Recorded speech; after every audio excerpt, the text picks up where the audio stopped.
How to make rice water, fermented rice water.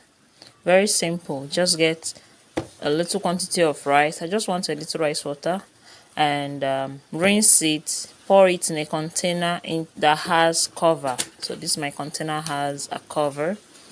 Then after rinsing it, you pour the quantity of water depending on the quantity of rice you have, and then you cover it up. Leave this for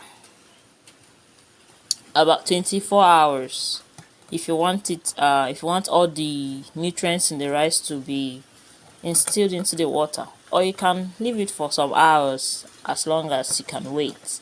Even an hour is okay, but 24 hours makes it very fermented. So my rice water is already ready. I have been fermenting this since yesterday, and it's ready to use. So while using it, you just drain the water only,